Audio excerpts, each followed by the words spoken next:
Hello, everybody, and a very, very warm welcome to this evening's event. It's really exciting to have so many of you joining us from around the world. Thank you. My name is Elinor Morgan, and I am Head of Programme at MIMA, Middlesbrough Institute of Modern Art, which is part of Teesside University. And I am a white woman in my 30s with large spectacles, auburn greyish hair, and a pink top and a grey top. And we are here this evening to celebrate an incredible artist, Otobong Nkanga, whose exhibition at MIMA recently came to an end, and the work is currently sleeping in their crates as it wends its way back to lenders and on its way to future exhibitions. So we wanted to mark this moment by celebrating Otobong's work and hearing directly from her about some of the stories and the thinking behind the pieces that have been shown in Middlesbrough. We know that we've got lots of MIMA friends and family in the audience and lots of future friends who haven't visited us yet, and that's one of the benefits of these kind of events. So we hope that we'll be able to give you a sense of the exhibition this evening and the kind of atmosphere and spaces of MIMA. MIMA is a museum and gallery in the centre of Middlesbrough, and it's a place that really thrives on relationships, conversation, dialogue, and making. We are also part of the university and run MIMA School of Art and Design. So it's a very active space that's a kind of connector of many different communities. And we can't wait to be back in the building. So a few practical notes before I go on. I would like to thank, first of all, our two BSL interpreters who are on screen. So tonight we have Lynn Jordan, a fair-haired woman in her late 40s. And currently with us signing is Hayley Lafferty, blonde-haired lady wearing bright lipstick, dark-coloured top in her mid-30s. And I'd also like to thank Joe, who's behind the scenes doing tech setup with us, and the wider MIMA team who've helped to make this event happen. Thank you. There is live captioning, as you'll be able to see, and I've been told that because it's automated, there will be some mistakes. So I just hope that they're not too silly.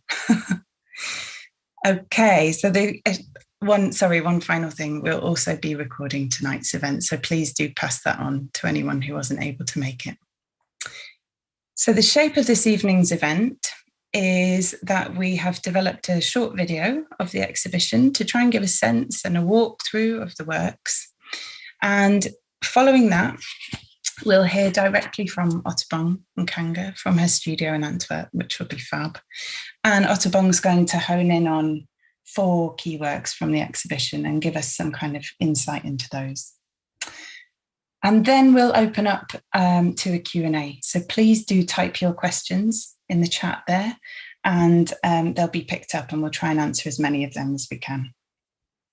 So Otobong is a very special artist, and I know some of you will have experienced her work, seen and felt how it connects with some of the most important topics of the day through incredible and beautiful and involved making processes, through painting, sculpture, installation, writing, performance, audio.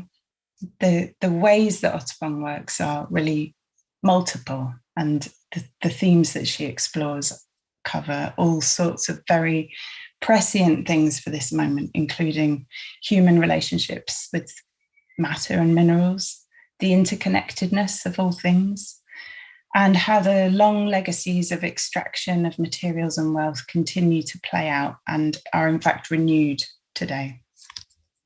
And at MIMA, we've been fans of Otobong for a long time.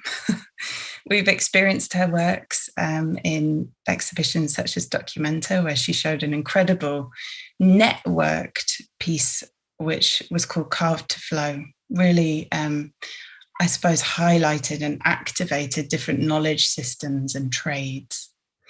And seeing the majestic work, Veins Aligned, a 26-metre long glass piece shown in the Arsenale at Venice. And MIMA's programme is deeply rooted in place and context. We respond to the social, physical, ecological context that we sit within.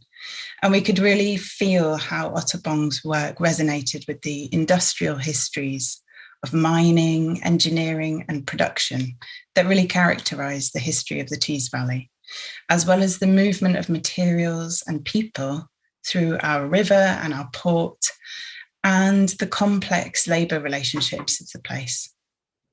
So when an opportunity came to work with Tate St. Ives on this exhibition with Otobong, we really jumped at the chance. And working with Otobong has just been so joyful and energising in this very difficult year.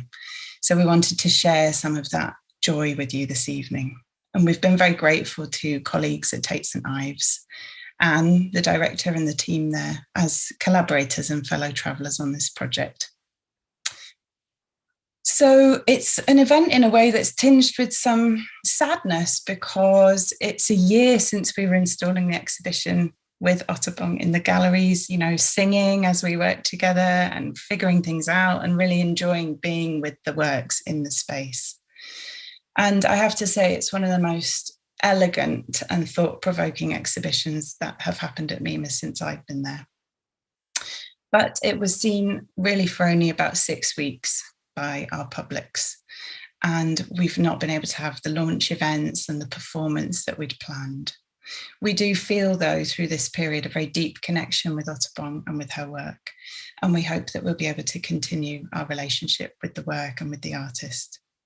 So I couldn't really think of a better artist placed to help us think through some of the complexities of this moment. And we hope that you'll enjoy hearing from Otobong this evening and getting a sense of the exhibition. We're going to start then with a short video of the exhibition, which tries to give you a sense of the space and walk you through the 4 galleries at MIMA. And this has been scripted, prepared and voiced by my colleague, Helen Welford, who's been really involved in curating and seeing this exhibition into fruition. So we'll begin with that and then we'll move to a conversation with Otobong. Thank you, Jo. Otobong Nkanga, From Where I Stand, examines the relationship between people and land through the consumption of natural resources. The title encourages us to consider its ideas and situations from our own perspectives. The Weight of Scars is a 4-panel tapestry depicting 2 figures holding a network of lines that reference chains of extraction and production. They are set against a world map with photographs of mining sites. The piece reflects on contemporary themes of extraction and labour. The 3 photographs, In Pursuit of Bling Desire, Indulgence and Coalition, reflect on the human desire for natural materials that are extracted from the ground and made into coveted objects. In Pursuit of Bling Indulgence, for example, pictures Nkanga in the action of eating a mineral to reflect on our roles as consumers. The suspended sculpture, Constellation to Appease, comprises steel shapes containing beachcombed items from the coast. The work responds to the Cornish landscape and shipping industry. In a performance for Tate St. Ives, Nkanga activated the work by submerging it in the sea. Suneb Fragments is a lament for Suneb, the site of one of the first mines opened under German colonial rule in Namibia. The former mine is now a deep pit. The work incorporates photography, film and minerals to reflect on the pit that has endured loss and displacement through industrial extraction. The 2-part painting, Delta Stories, examines the devastation caused by the extraction of oil by global corporations in the Niger Delta. The region is depicted alongside bloodied hands, crude oil spills and burning land to show violence inflicted on communities and the environment. Compiled Thoughts, Lurking As I Look at You, and Spots of Amnesia show the interconnectedness of people, communities and natural resources. Bodies and plants emerge from the ground and interlace with domestic and industrial buildings, all set against a map. In the work Infinite Yield, a figure emerges from a void in the ground. It holds a crane-like structure which is adorned with minerals. The figure represents the power held by select individuals to extract and construct. The crisscrossing lines derive from technical mine shaft drawings. From Where I Stand takes the shape of a piece of mica, and the pattern on this carpet depicts magnified flakes of mica. The metal cones on the carpet contain elements including copper, magnets and crystals that Nkanga collected on various research trips. The painting, Borrowed Light, is made in response to the experiences, histories and stories of St Ives, Cornwall. It depicts fragmented bodies, landscapes and industrial buildings. The work is expanded for MIMA to reflect on Tees Valley's industrial heritage. Solid Manoeuvres is made from layers of processed metals and acrylics. The layers represent geological strata and contain voids filled with raw and processed materials. Nkanga activates the work for a performance by connecting the movement of the mining machinery with toiling human bodies. In Palm Trees Bubbles 1 and Palm Trees Bubbles 2, trees are presented as storytellers, and the protruding bubbles from their trunks show the events that they have experienced and witnessed through time. These paintings show how humans are connected with and sustained by the land. The tapestry, Cola-Nut Hills, represents the displacement and transportation of the cola nut that has been traded as a commodity since the late 19th century. The work recalls the story that cola nuts left on the ground by the gods resulted in the first tree.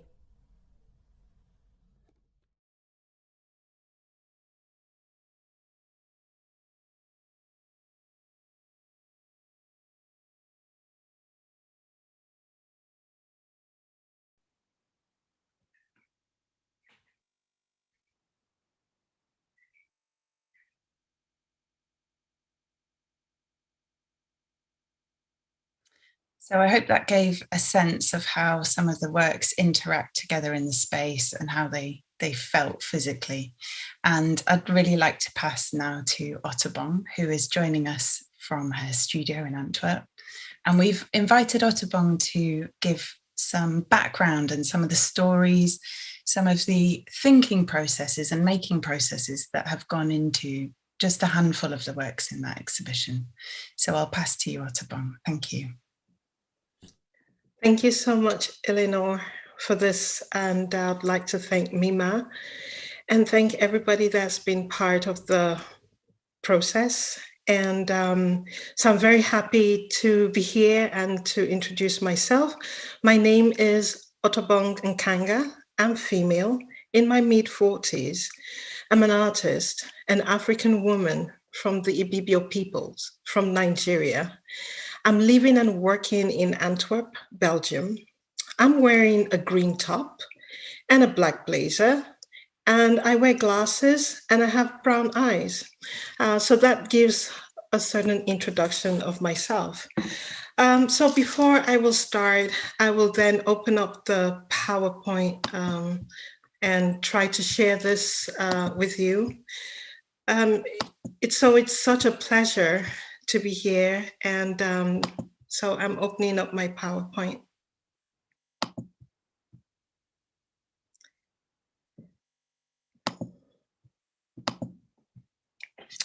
So the exhibition that took place at MIMA started off at Tate St. Ives in 2019, and then later on moved to MIMA. And the name of the exhibition was called From Where I Stand, which takes its name from one of the carpet art pieces that I showed in the exhibition. But here I chose about 3 to 4 works. It depends if we have enough time, but I would like to talk about certain works. The first one would be From Where I Stand. The first one would be The Weight of Scars, which I made in 2015. And the second work will be Solid Maneuvers, also, which I made in 2015. And the third work will be A Constellation to Appease, and that's a work I made specially conceived in Cornwall. So to start with, I will start with The Weight of Scars. It's a pity that I'm not able to talk about so many works, but we don't have so much time. And so I thought it would be interesting to start from a place of thinking around places of extractions, what it means of scarred landscapes, scarred bodies. And when I talk about bodies, I'm also talking about water bodies, trees, soil, different kinds of elements and non-living and living beings on this planet, and what happens in relation to that scar and how that scar is connected also to our beings. And we can sometimes see them, it could be visible, and sometimes it is invisible. So this work I made in 2015, which is a tapestry work.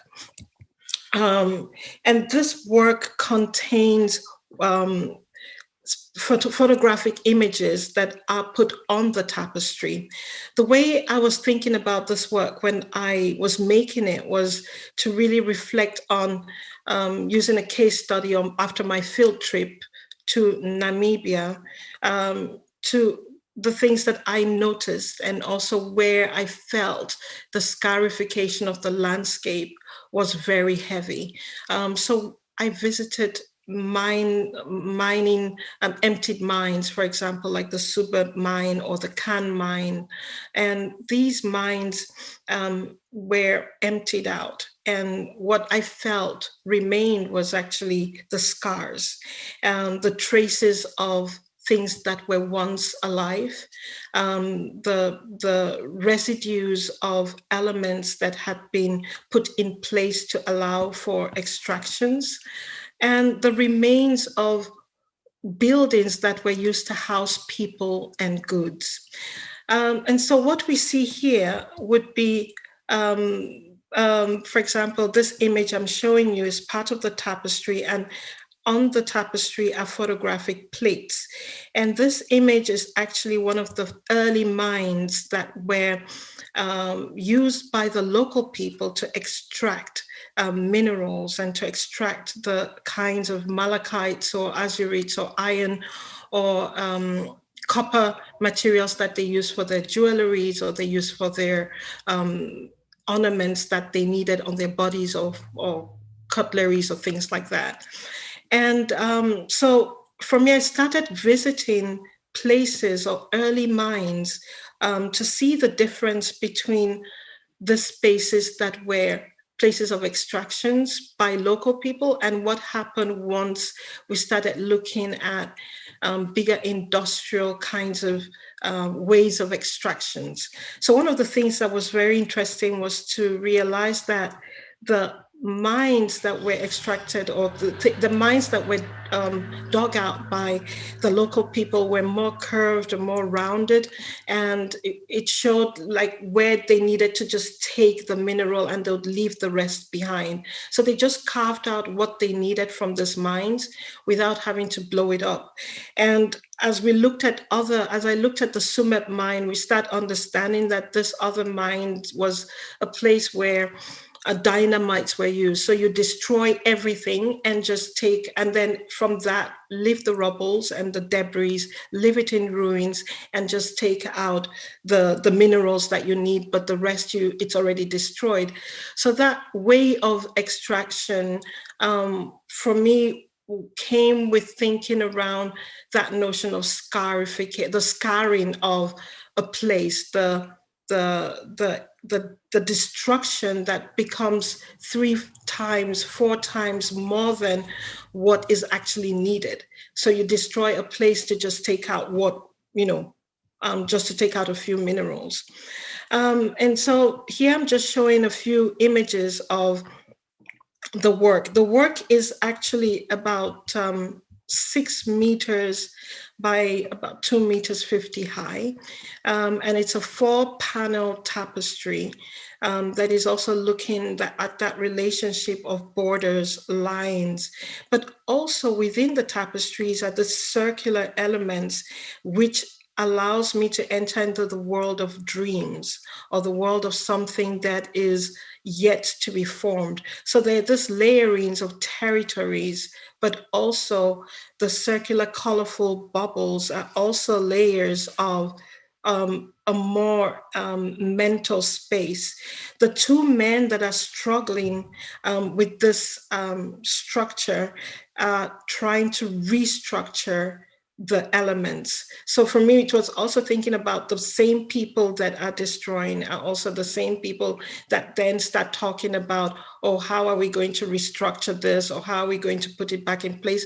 But there is that struggle between the destroying and the restructuring, but also at the same time, the shape that I chose was very much linked with the atoms and the kinds of chemical formula structures that I use to define minerals, or used to define atoms and protons. So I was looking very much at these kinds of structures that were put in place to be able to define a mineral, more scientific approach.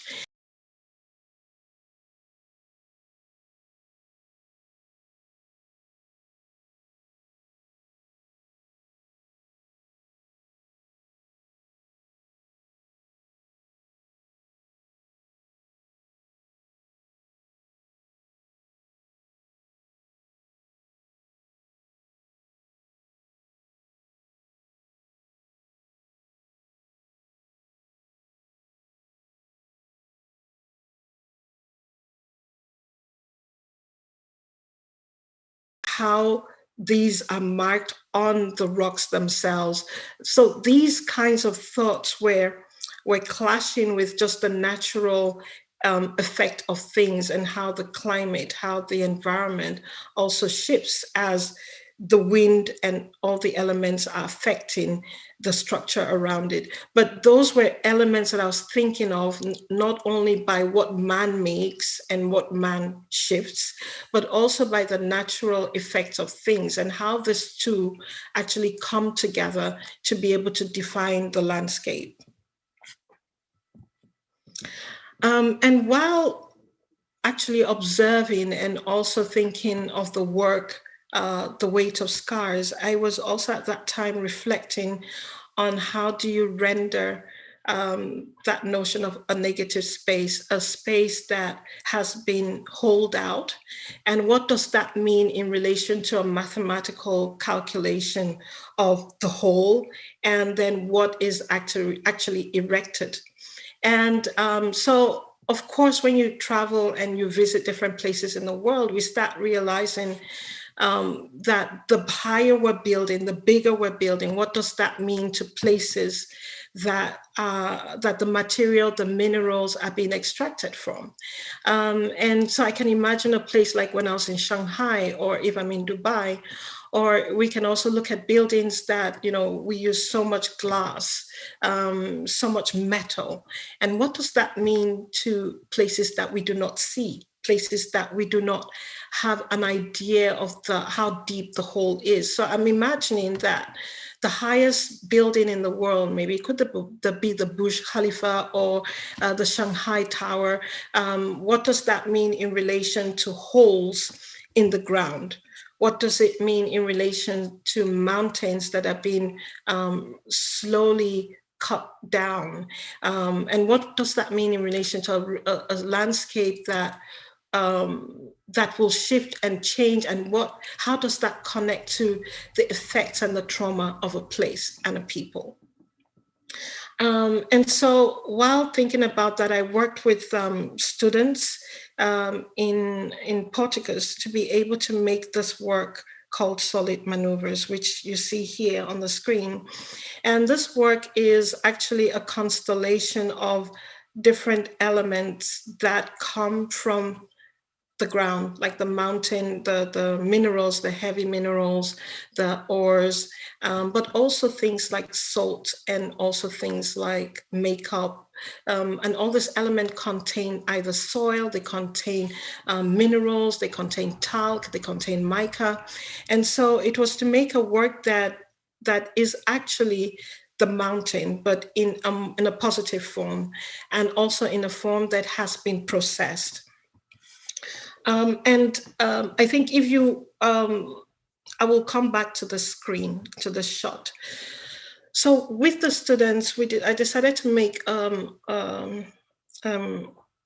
a sculpture that fitted around the bodies of the performers or the participants that were part of this project at the Städteschule in Frankfurt. And this was the result of that. The final sculpture contains different metals like steel.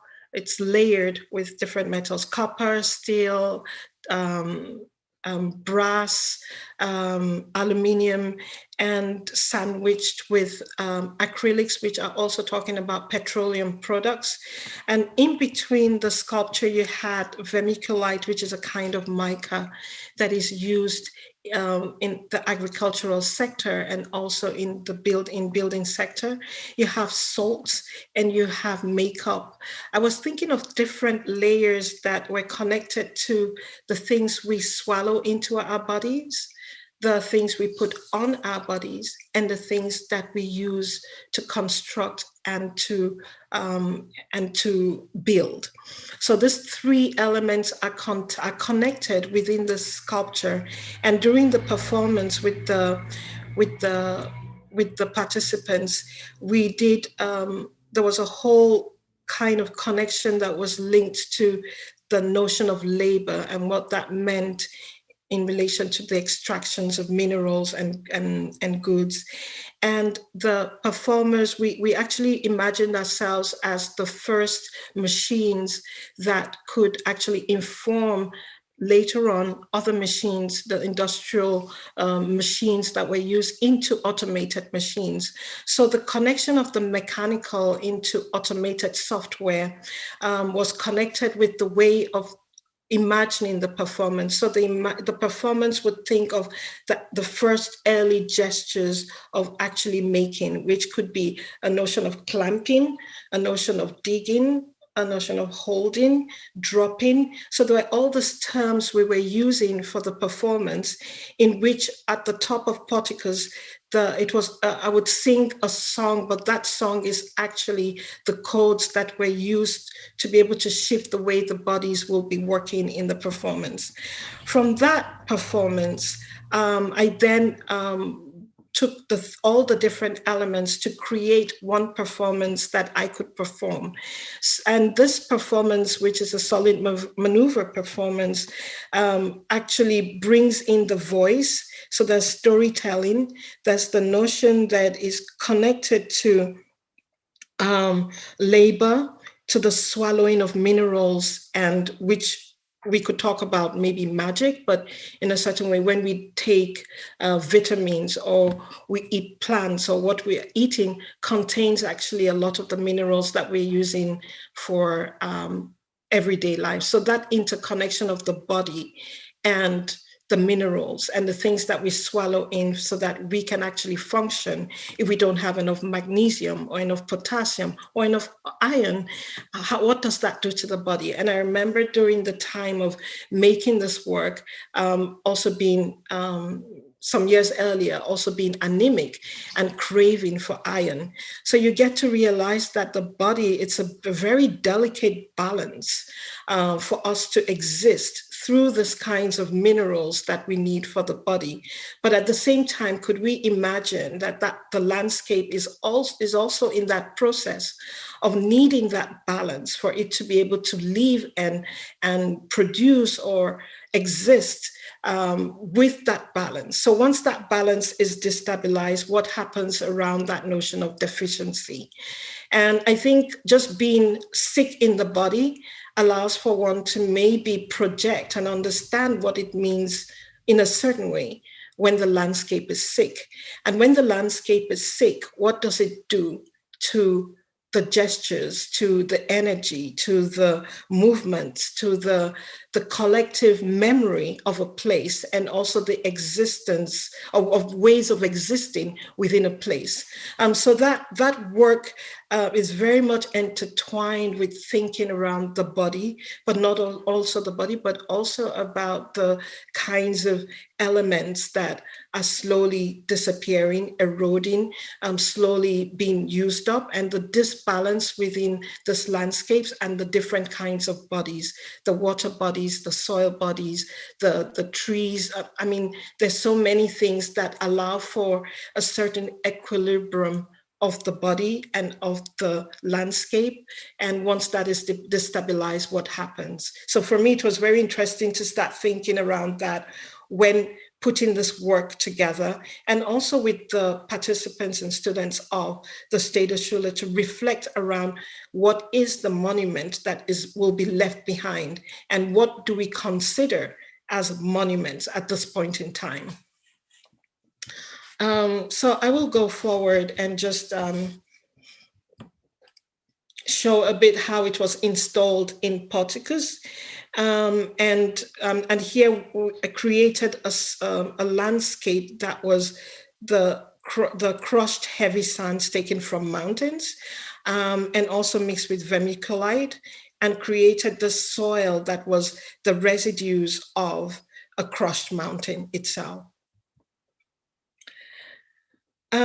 And so here I will go back to the work. I will go to the work Constellation to Appease. I hope I still have time.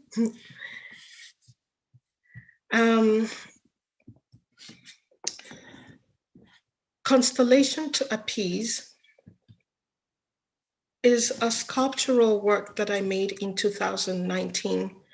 After visiting the Tate St. Ives and also being in Cornwall, which was one of the early sites of mining, and also where the intelligence of mining, or let's say the beginning of that industrial mining was taking place. Cornwall was one of those places that had so many mining zones, and a lot of the people left by sea. Once the mining industry was getting a bit dwindling, left by sea to other places where they could export their knowledges, and also that they could earn more money. So one of the things that I was very much attracted to was the sea, and to think of the sea as a place that has allowed for many kinds of knowledges to move over time. But also that has buried a lot of bodies and also silenced a lot of voices, because once you drown and you're underneath, you don't see, you cannot tell, you cannot have evidence that easily of death of bodies or of, And so I was thinking of all these things while walking by the sea. And also thinking of it in relation to African cosmology and how we would, or African mythology, and how we would have the goddess of the sea, or what we talk about sometimes of the Mami water. And a lot of times there's this notion of appeasing the sea. And we see a lot of drownings or waters that are getting higher, and we are talking about places that will be flooded in so many years. And one of the things I'm always interested in is not necessarily performing to just human beings or in art spaces, but also performing for other places like the mines, and to find ways of appease or find ways of healing in relation to the spaces, or just to have a conversation with the spaces.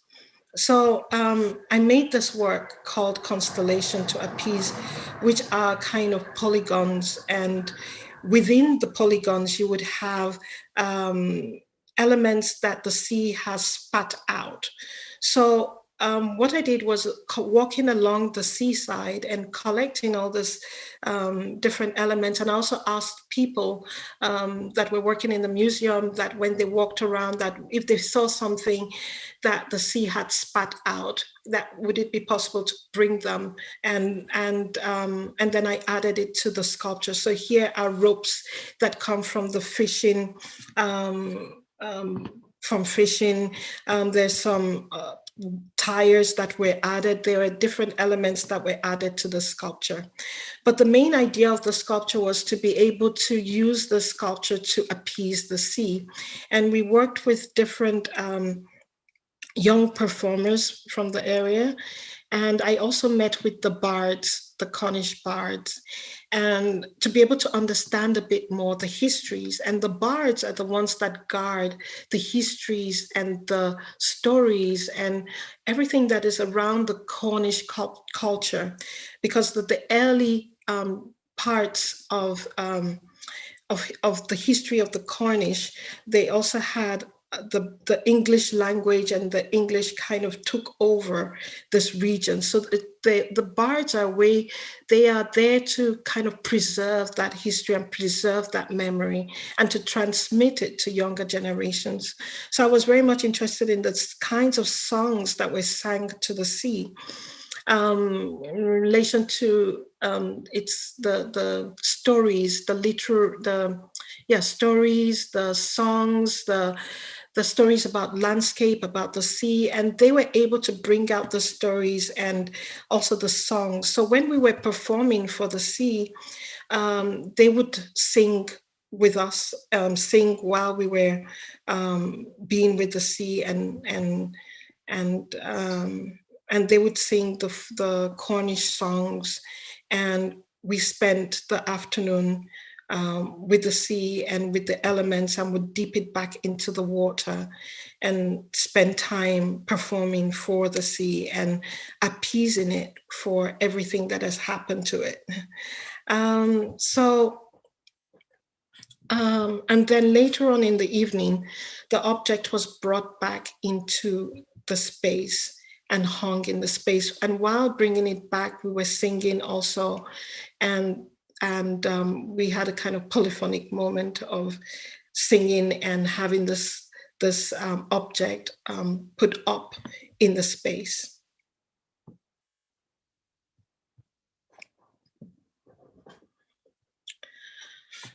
And I think I might just go on to the last work.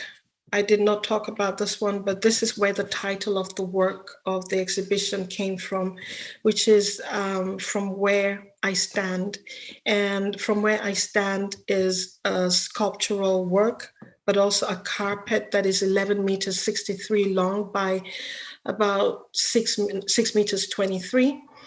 And it's a carpet that contains different elements. And I call it somehow the kind of conic temples are places where I place the minerals that have been excavated from many places I go in the world. I collect all these different minerals, and at the end of the day, they find this resting place within the exhibition.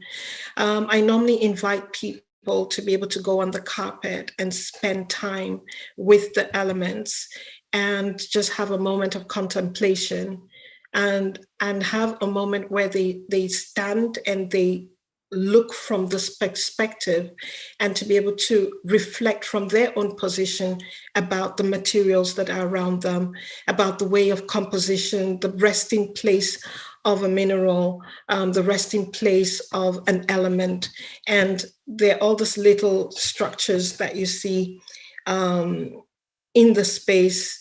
And but it was just unfortunate that we didn't have that with the lockdowns and all that it wasn't possible to have that experience of actually seeing people being in the space, or even me having the time to come back and to be with the elements.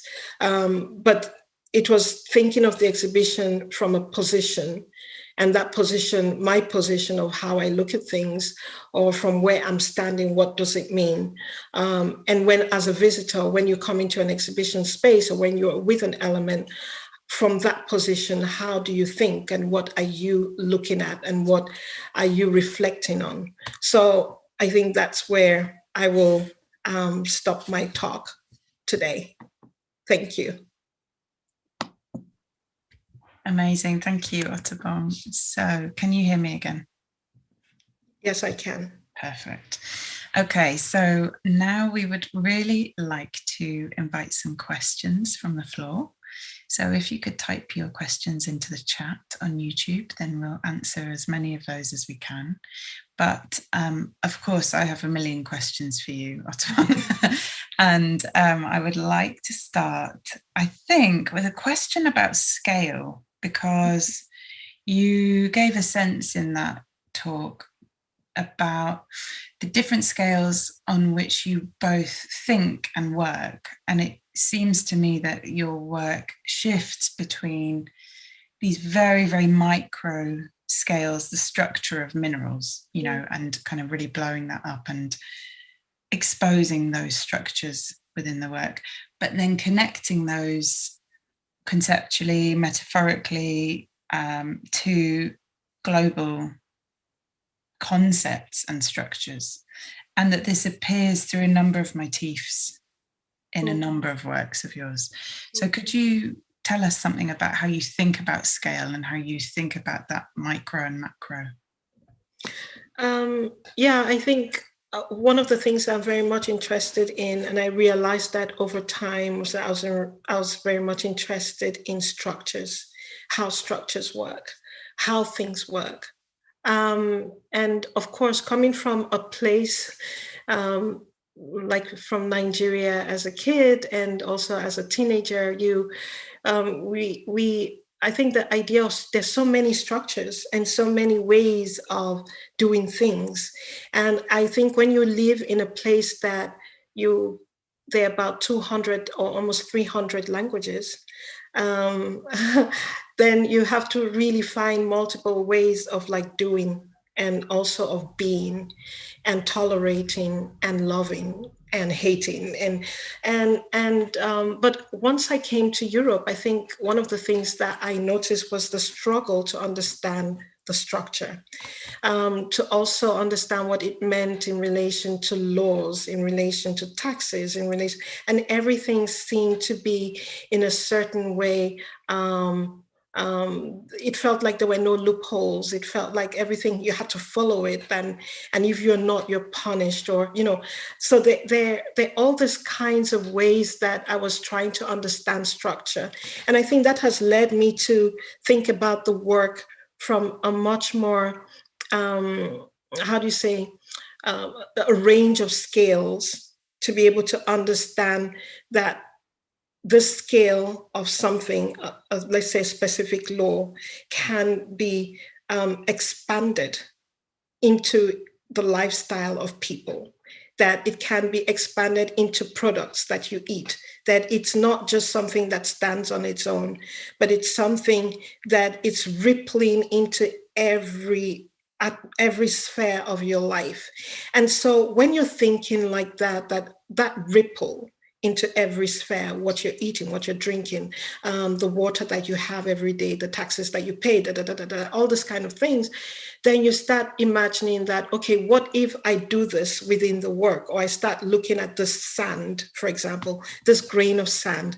What has this grain of sand got to do with my gut or my inner part of my body? And then you start digging in a different direction, because you're putting a question that is not connected, but it is intricately connected. And so these are the ways that I was thinking around. I meet a copper dome while walking, and I'm like, where did this come from? And why is it here? And when was it made? And how does that connect to that relationship of colonialism? How does it connect to early colonialism, even within Europe or Eastern Europe? How did that structure that was done, let's say in Cornwall, in which it affected that landscape? So, I mean, the story of the landscape being affected, being poisoned, you can already see it in Cornwall, early 20th century, with regards to the uranium that was found, with regards to the effects that it's happened in that place. But then what happens? How does it expand into places that the material is so much more? And that means that the more the material is, the more the devastation is. And so you're talking from a place of something that you're noticing somewhere, and you try to understand it. Like, how does it enter into Brazil, into India, into Namibia, into Australia, into America? And then what are the things that allows it to become a global economy? What does it mean in relation to health? And how do you see that in relation to a story of flint or the mines breaking down in Brazil into the products that are thrown into Nigeria, Ghana, secondhand products, which again infiltrates into the soil, into the food that you're eating, into the kinds of mental, physical, emotional distraught that is bringing to a whole group of people, into the movement of people out of a certain place because they can't breathe into. So you cannot break it down by just saying that it doesn't affect me, because it does. Yeah, I think that's so powerful in the work. And it makes me think about the question of memory, which again kind of shifts in the pieces between these very intimate or stories and memories that I know connect with your childhood and your experiences. And then the way that you kind of map those onto or make them relevant to broader social memories. I find that really interesting. I wondered if you might share a couple of examples of that or motifs from some of the pieces that you showed. I think, well, some of the works, well, now if I think about it, I mean, there are many different works that I'm thinking of. I mean, for example, that the thought around mica did not just come from just meeting, encountering it in Morocco, but it's something that I'd already encountered in my childhood. But the funny thing is that the material talks to you, but you might not listen. Things are actually saying things. They're witnesses of time or of a certain event, and they transform and shape themselves according to that environment. So as a kid playing with mica, walking to school, I just thought of it as like, oh, you don't think, you just play with it. But the way of playing with it already informs you of what it can be. So the reflection of light on the body, putting it like makeup on my skin, and it glitters and it shines. And I'm like, wow. And so I could imagine myself like one of those amazing Black women, like Diana Ross in the 80s and all that. But at the same time, when I encountered it later, so you're older, maybe then you might, there's also the possibility of not noticing it. But once you notice it, then the question actually comes up, like, what are you? And why are you here? And then you get to realize that it's used in different places as different things. So in some cases, it's used for chasing away the evil spirit because it reflects back on. And then in other cases, you get to realize it's actually used on your makeup to make you look younger because it reflects the light and stops you seeing the lines on the face. So that kind of notion of reflecting back on becomes interesting to be able to think about the notion of shine. And what it means to shine and to reflect back onto another place. So it's almost like putting a mica in front and the light shines on it and you reflect it back into the places that you've extracted from. And it becomes a kind of reflector. And so for me, it was interesting to think of that in relation to places that shine is taken away. And then it's transformed to reflect back into those places that the shine has been taken away. So you're constantly yearning and hungering for that shine because that place that you come from, it's been taken out of. And it's been left, without that notion of thinking of care of the place. So the way of thinking through my childhood and what I've experienced is that a lot of the things are emotional. They come from an emotional space. They come from a place that I have embodied in a certain way and maybe forgotten. And so that idea of memory is triggered by this object calling out again and saying, here I am, and I meet you at a certain point in my life.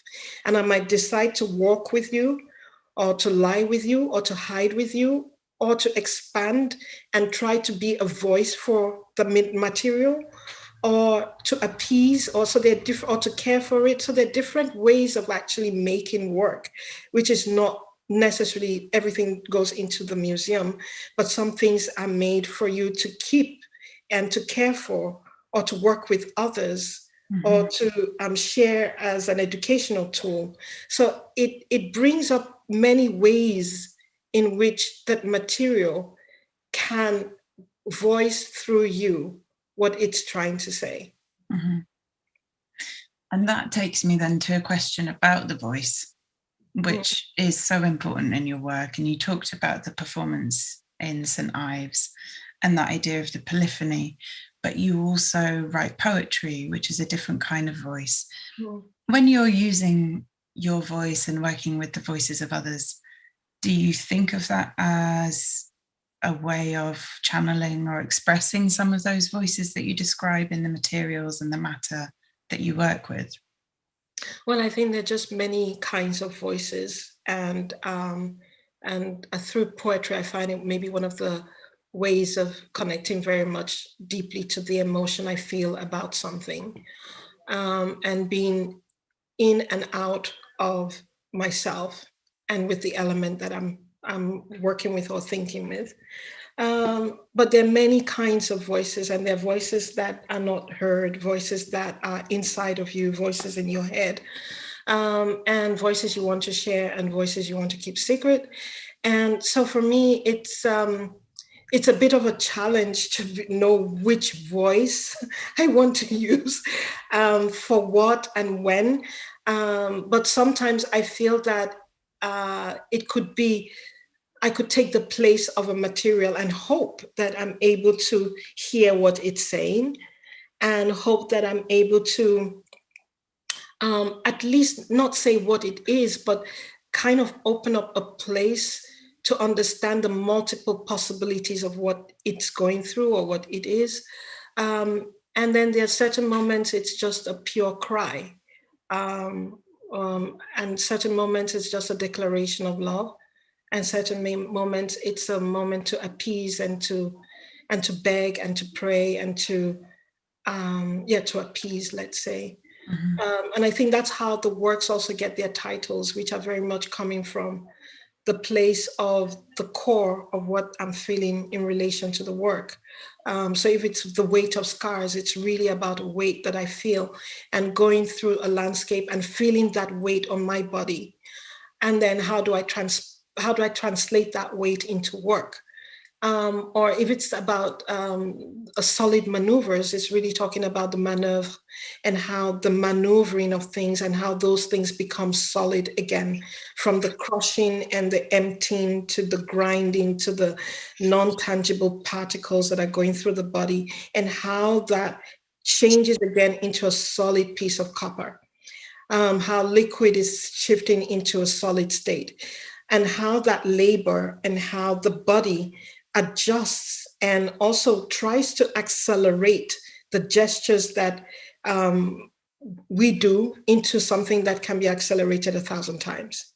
So those titles come from those kinds of voices or those kinds of feelings and emotions that have been, while making the work or while going on a field trip or while discussing with people, become also a way of writing, or the poetry or the song, or Yeah,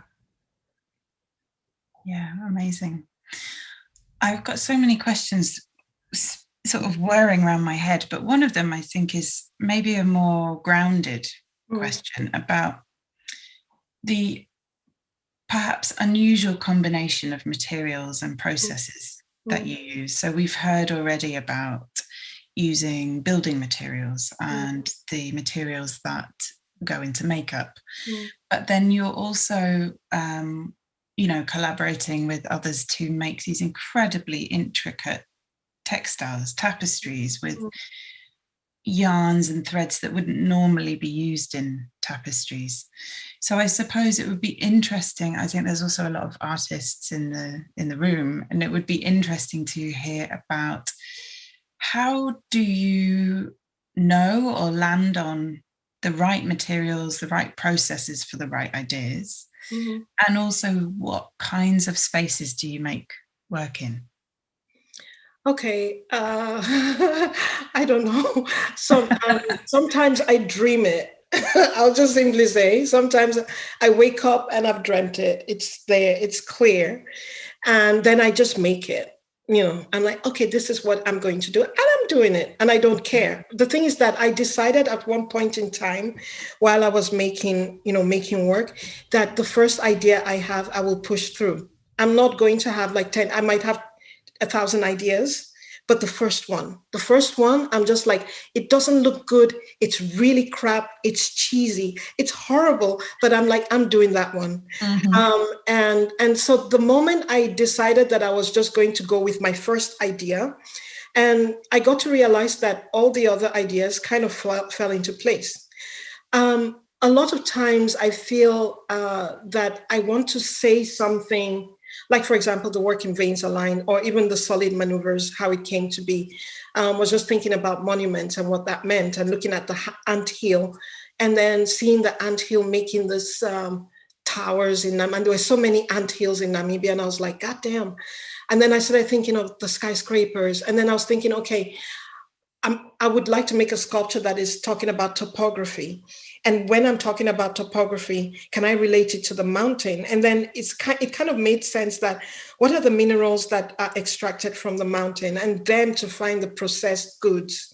So like, oh, copper, okay, yes, or iron, and then it starts making sense around how to make the material. But I think it's a lot of like tryouts. I never in my studio, or hardly, make the real thing. I make like small studies. So I have like little things that I'm making, little bits and pieces. But I don't, because I'm always thinking of like having too much in my studio and having too many materials. So, and wasting it. So I make small, I draw a lot. So the drawings actually allows me to clear out my thoughts. And by drawing, I can also visualize. So luckily enough, I'm gifted that way to be able to visualize a work in my head. And sometimes that's also the problem, because once I've visualized it, do I have the interest to make it at the end of the day? But what makes it interesting to make is the unknown, the part where the work surprises me, where I'm making and then I start cutting and trying to find out how this works, and also collaborating with people. And that I find a very important part in my work. Like if I'm making a tapestry, I work with a textile museum in Tilburg, and I've been working with them for like 11 years. Or I work with architects in Berlin. So I'm working with people from different areas, or with the person that I work with, a sound engineer also, that I've been working with for about 7 years now. So there are all those collaborations that have been growing over time. And those collaborations, we continue having conversations, and they help also in the thinking process. So it's not just me thinking, but it's also with a group of people that are also thinking with me and saying this material is better. Then I'm like, no, or they say this material is better, and I'm like, no. So we're constantly looking at ways in which it fits very clearly with the idea. And it's not something that is just put there, but it's something that is thought through with the idea and the emotions and the feelings that the work should exude. And you also have this, I suppose, different methodologies depending on the project, right? So you've described some of the collaborations. You have a kind of studio practice, but you also have these teams and projects that require huge networks of communication and research and really responsive work to a place, which often include, or generally include, people from that place. Yes. So there are also these different scales within the practice. Yeah, they're different scales, and also different encounters And it depends on some encounters that I meet along the way. And it changes the way the work will be defined, or the way the material that I would use. But I'm always interested in the local production of a place. And who are the people making things? What does this place produce? So, for example, the glass piece in that was shown in Venice, that was produced in Bolzano using Murano glass. But I met the guys and they were like, yeah, we make this. And they showed me all different things. And I started imagining a piece that will be 26 meters long, and we make it like a river. And then they get excited and I get excited. And then I come and work there with them and really fine tune the way I want the work to be done, and the way that I'm imagining the work. And then continue the drawing at home. So there are many ways that I'm sending sketches. And so there are many ways of like interacting with people. And that you already do even before this Corona situation, that you're actually having, meetings online and having discussions with people about how things could be. And you visit and look and try out. But I think it's also an encounter with people. And I always want to think that if I'm in Brazil, or if I'm in a place where the material should not really matter, that it should be the place and the material that should talk to me in a certain way. So it doesn't really matter where you are, you can make anything. And that for me is a very important thing, because I used to think a lot, I still do, like if my work is to be shown in Nigeria and the electricity issues are going on, because it's not every place that has the privilege of having a computer, electricity, water, all that. Can some works actually find a place there? And can one actually make from a place that offers you something completely different? So that's what I talk about, the listening to what the space offers and what the material is saying, and to find a way to work with it. So it's actually listening to the space and the place and what the people offer within a space, and what you can offer in that space too. And the negotiation of that. Yes, totally. Yeah. Mm-hmm. Yeah. Okay, so we have some great questions coming through. The first one I would like to share with you, Otobong, is a question from Aidan Mosby. Mm-hmm. And it relates to this concept of appeasement that you've referenced a few times. Mm-hmm. So Otobong talks a lot about scarring and taking things and leaving a void. Mm-hmm. So I wonder if Otobong thinks about healing those scars and about caring in relation to people and the world. I think you cannot separate both. I mean, I think the other day I had a meeting, or I had a kind of a talk, and I was talking a lot about that notion of the design, which I think is very crucial in the way that Western societies have installed a certain way of production and of making, let's say. And it's a thought and a thing I'm thinking of, like, if the design of, let's say, an industry, or let's say, a company, also incorporated that notion of appeasement, or the notion of remediation, or the notion of repair, and the notion of care. So that means it's not just the idea of taking out something, but it's the notion of how do I take out and give time for repair and care. But a lot of the design was not made for that. The design was only to take out, and that part of appeasement, and appeasement with people, appeasement with the land, appeasement with water bodies, appeasement with the soil, and repair and care. If that was part of that design, then we would have a world that is completely different, because we will not separate the notion of care and repair. It will not even be a thing we will talk about. It's a thing we will do. That's it. Mm-hmm. It will not be a topic and a special topic. It's like giving birth. You're not going to say, oh yeah, this is special. It's like you give birth, or And so for me, it's like that relationship of the design of the way industries have been formed, the way extractions have taken place, not only material extractions, but knowledges that have been extracted from places. And that economy that could have taken place from that knowledge is totally truncated because that knowledge has shifted to another place without any reference to, or without any kind of remediation of that, or without any kind of tentacular extensions that say, oh, I took this from you. How can we find a way of like compensating, or how can we be both on ownership and authorship, have the authorship of this knowledge?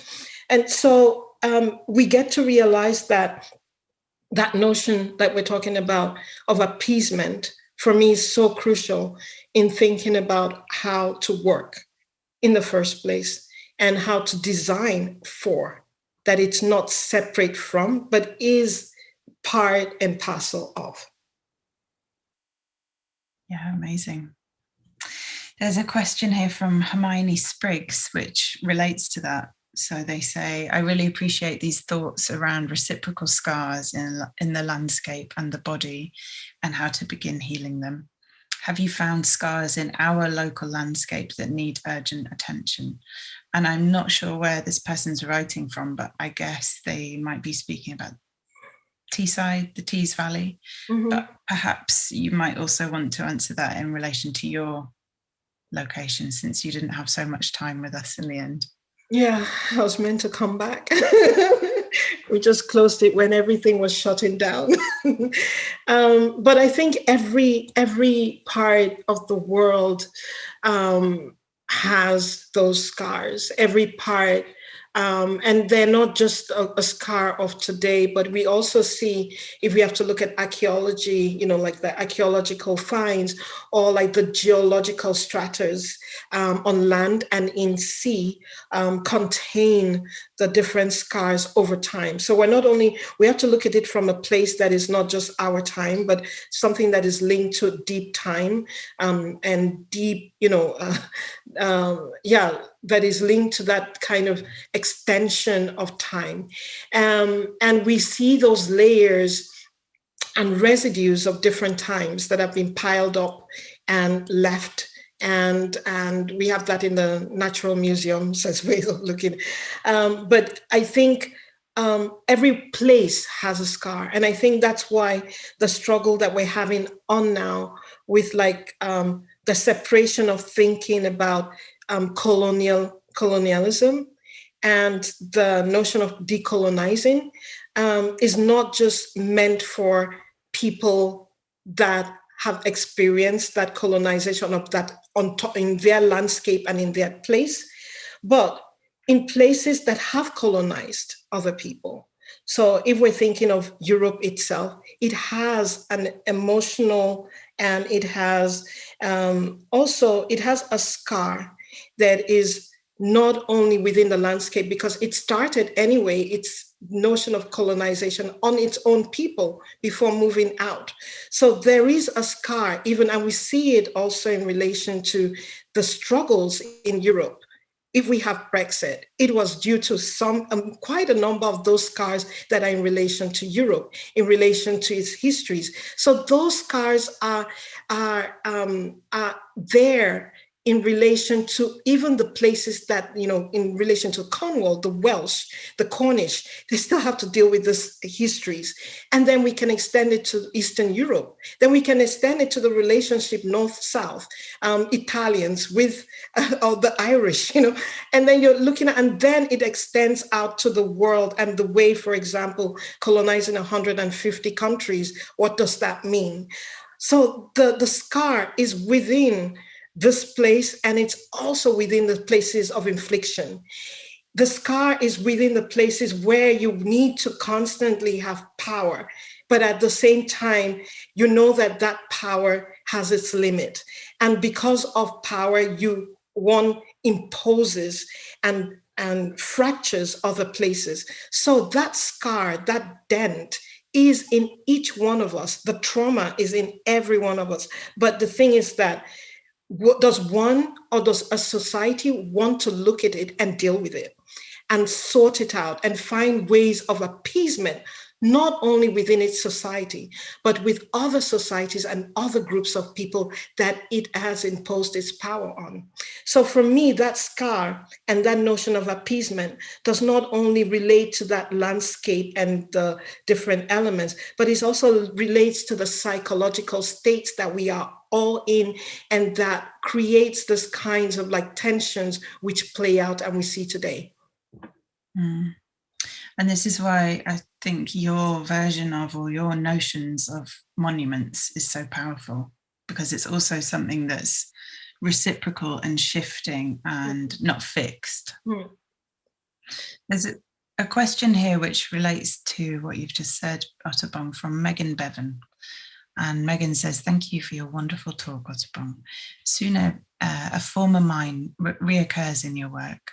What drew you to this place, and can you tell us about your encounter? Yeah, the Sumet mine, actually, I never heard of it when I arrived in Berlin. I was doing my residency at the DAAD in Berlin. And I knew that I was looking at micas and things like that because there were 5 elements I was interested in, which was the black soap, the mica, the cassia fistula, and alum, and indigo. And these were 5 elements that were part of my childhood and were linked with the stories with my mother, with my family, and encounters that I'd had. But as I was digging in on the subject of mica, that was what I was interested in anyway. I went to the Naturkunde Museum in Berlin.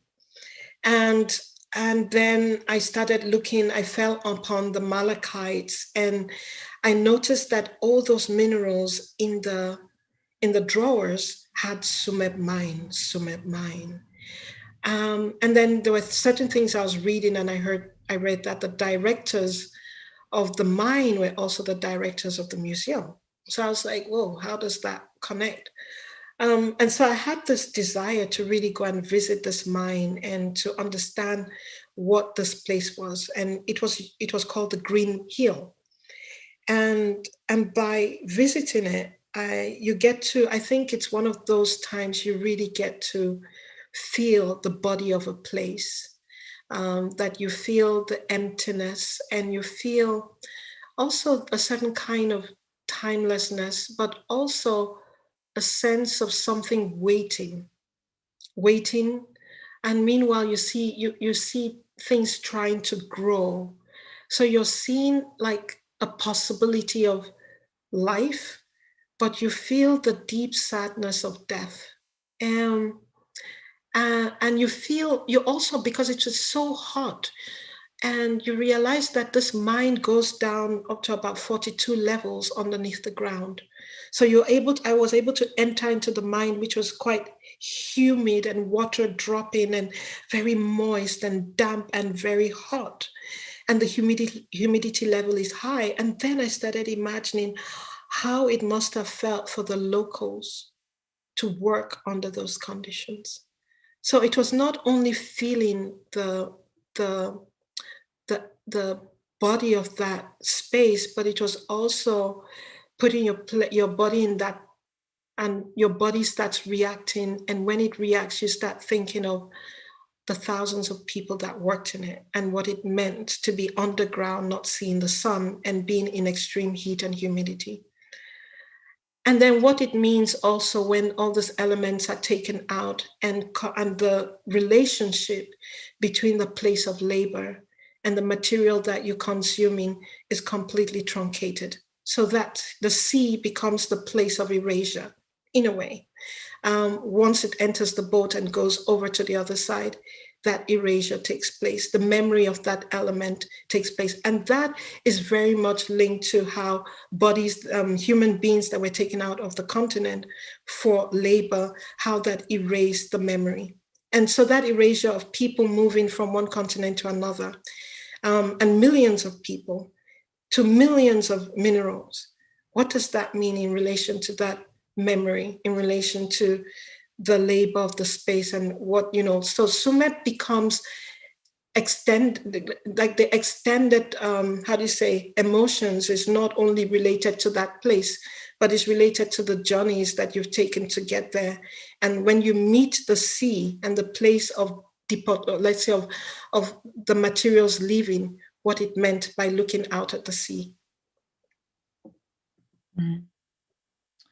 There's a question which I think follows on from this. So it's from Ellie Barrett. Your ideas about interconnectivity between material, body, and landscape really resonate with me. Does your work have a relationship with new materialism or material agency in philosophy at all? I don't separate things. I don't want to know if it's like new material or not, but there are many terminologies that I just eliminate from because I always find them a bit, like the separate things. I come from very much thinking around African philosophies, and also the notion of Creole and the mixture of and the interconnectedness of things, and the material as a witness and the material as a malleable thing that contains information and that can bring us into a place where it allows us to expand our ways of communication and technologies. So if we think that a material like copper offers us that possibility to communicate and to make, let's say, our computers, or to make the digital space possible, then, that notion of like thinking of new materiality or thinking of becomes for me a bit obsolete, because it's just the malleability of that material and our understanding of what that material can give. So once we get to a point we can understand it, then we're able to create the kind of technology that allows that material to be even more expandable. So I always feel that the material that we're looking at, or the things that are around us, we haven't even reached that stage yet of even understanding it in its ultimate capacity. And when I think of the thing of the virus and now the acceleration of vaccines and all that, it's like pushing and the brain and pushing the possibility of a material or the possibility of an element to be able to shift it in a way that we need it. So when we talk about necessity is the mother of, how do you say it? Isn't necessity invention? Yeah, of invention. Then I think that's what happens over time. And so that notion of materiality and the new, becomes even within itself obsolete as we move on.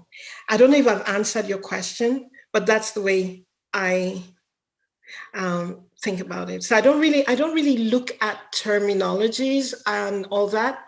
I look at ways in which they relate to between worlds and how they are malleable and how they're expansive, and how they affect us. So I don't know if I've answered your question, but yeah. The next one links on to what you're saying. It's from Maria Diveke Steve. I'm sorry if I didn't pronounce that correctly. And it says, thank you so much for an incredibly fascinating talk and your stunning work. I was wondering whether thinking through the minerals, materials themselves opens up new imaginations for different futures. And I think that's part of what you're talking about with the vaccine and with some of the conversations we've also had recently about deep sea mining and batteries. It's the futures that could come from these things, but also the futures that probably will. And sometimes those things conflict, right?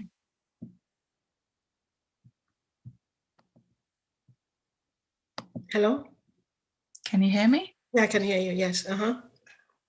Did you catch the question, Otobong? So it's about thinking about the whether you are using, in a sense, or thinking through the minerals and materials to open up new imaginations for different futures.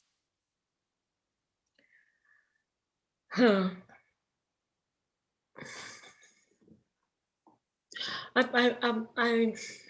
don't know if I do that. I don't know. from what I can say is that I try to understand it from a way of like looking at the world. And when I talk about structures, and we talked about that earlier, it allows me to be able to understand things in a way that interconnects me to this world. That I think, and when it connects me to this world, it makes me understand the possibilities that there are with regards to being on this planet and seeing the world from multiple perspectives. So if I am thinking of the stone that I swallow, then how do I think about that in relation to the pharmaceutical body? How do I think of that in relation to addiction? How do I think of that in relation to depression? How do I think of that in relation to healing? How do I think of that in relation to the body, the minerals, So once I start thinking in that way, then I start thinking of the particles that I cannot even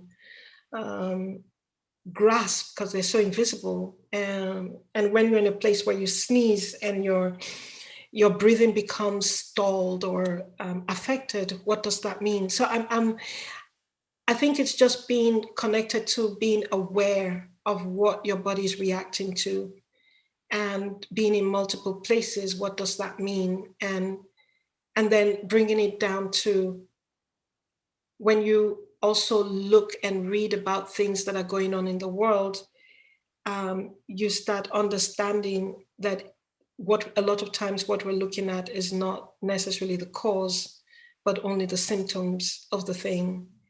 And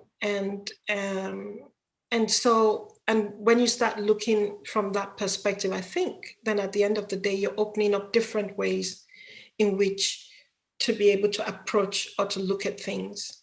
But I know that it's always very hard to translate these kinds of thoughts, and they're multiple, into an artwork that will be able to touch other people or open ways in which other people can open and look at things. So it's not always translatable. And that's the difficulty, I think, in like making work that you would want that feeling or that thought or multiple thoughts to be translatable in the work. So if the work is able to be translatable and it affects different people and it opens up maybe other ways of thinking, and I think then that is something that you've been able to do. But I never think about that. I just try to make the work and try to be as close to the emotion, to the thoughts, to the concepts, to the material as possible. And if it's able to have a life and expand further over time with people, then it's amazing. Yeah, I think that's one of the things that I found so energizing about your work, is that it's always looking at, dealing with, asking questions about very knotty, complicated, often distressing things. But it's always about possibility or a proposal or, as we said before, a negotiation. And I think that kind of, whether it's a strategy or not, but that feels like something that threads through everything you do, this sense of proposing. Yeah, I wanted to be an architect. I remember telling my mom, I want to be an architect. And she was like, you could be an architect while doing art.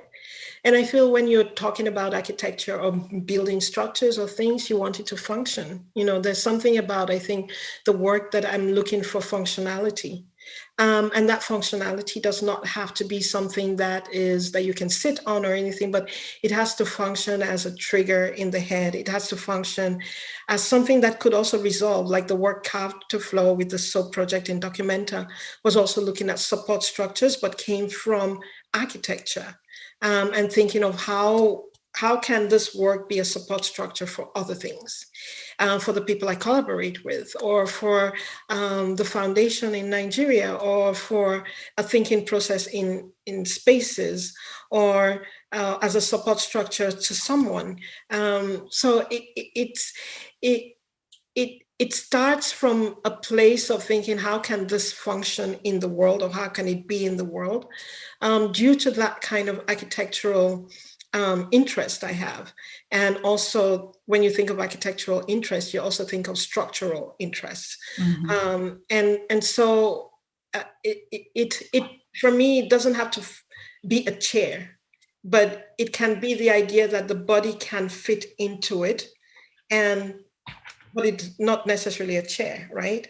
But it can hold the body up, it can prop it up, or it can prop the mind up in a certain way. So it's this kind of like the béquille, how do you call those things? Crutches. Or it's like a structure that allows you to stand, think. And that's the way I think a lot about the work. And so sometimes that's why also with regards to scale, that I really think about the body in space in relation to a work. So when you look at Weight of Scars, it's a scale that is close to the body. Or Solid Maneuvers, the body can actually fit into it. It's been designed around the legs of the performers. And it allows the hands to go in, to fit in. Or even when you look at the other work, Constellation to Appease, you can actually carry it on your shoulder. You can drag it into the water. It has to have that thing that the body can relate to it in multiple ways, in multiple forms, visually, emotionally, physically. Yeah. Okay, I think, Otobong, we are coming to a close, and I think we answered most questions, which is nice, because we were both saying at the start of the talk that we hate it when that section's rushed. So it's been really, really insightful and thought-provoking to hear you go into so much depth about these particular aspects of your work. I would really encourage everybody to absorb the many other projects, processes, exhibitions that you have instigated, developed. And I mean, there are many places that we can do that, right? But I'm sure Sally can link to some of those through the YouTube. Yeah. So I just want to close with a huge thanks primarily to you, Otobong Nkanga. It's been such an honour, real genuine joy and pleasure to work with you. And although things didn't quite come off as we planned, I still feel that we've built a very special relationship. And, there are other resonances and other memories that come from this project. One of them being that we managed to acquire one of your important works for the Middlesbrough collection. So that will also stay here beyond the exhibition. So that's great. I also really want to thank Vim, who's always behind the scenes and involved in all of the projects, and to all of the lenders who generously let us live with these artworks for a whole year, which was very, very good of them.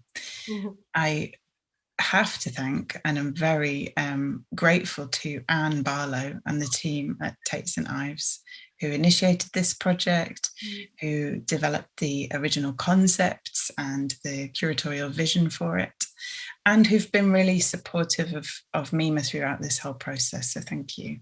And of course, the MIMA team, who are just the best team in the world. The technical team, Helen, Welford, who worked very closely with Otobong on this show, and everybody else who's been behind the scenes. So big thanks also to Haley and Lynn for this evening, and to Joe Turnbull, who's been producing the event for us. Otobong, thank you so much. It's really special to hear about your work in your own words. I can feel that you're thinking as you're speaking, and that's something that's such an honour to be part of and to witness. So thank you for being with us this evening, and thank you for working with us on this beautiful exhibition. No, thank you so much, Elinor. It's been really great working with you. And also, I mean, the project started at Tate. And also, I'd like to thank the sea for the offers that it gives, the sand. And I just wanted to say something before I forget, that the work Constellation to Appease is a work that only goes to places that have the sea. because the work continues as a way of appeasing the different seas that it will go to. So the next place the work will be going to is to Villa-Arson in Nice. So that will be the French sea that the work will be appeasing. And so this is a work that can only go to places where the sea is around. So I hope one day it will be able to go to Lagos because we have the sea, or to my village in Akwa Ibom because it has the sea. So I want to also thank, there are many people I'd love to thank, and it's just a pity that I can't thank the Cornish bards, the performers in Tate, the team at Tate, and with Anne Barlow that followed the project for 2 years and believed in the project, and also for MIMA for taking over the show, and Elinor and Helen came over to Antwerp, and we've had long conversations, and we planned to do the Solid Maneuvers performance, but that wasn't possible. But you've taken care of the work for 1 year, so I haven't seen the work for a long time, and it's coming back now. And I just want to thank everybody that has made it possible and believing and extending the time and for the work to be shown. And so it's been a pleasure. It's also sad that I couldn't come back because all the elements, I was meant to collect the elements from the sea and add it to the sculpture constellation to appease. But I would like to thank you for finding the elements for me, and they will be added. So we'll have the Cornish, then from Teesside, and then from Nice, and that sculpture will gradually grow, having the histories and the remains of the seas from all these different places it will go to. So I feel like that work is quite an important work in relation to the accumulation of debris of the sea. And I'm excited to see how the work will grow over time, and also excited to know that you're part of it. So thank you. Me too. Thank you so much, Otobong. And thank you everyone who joined us. Thank you. Good night. Good night.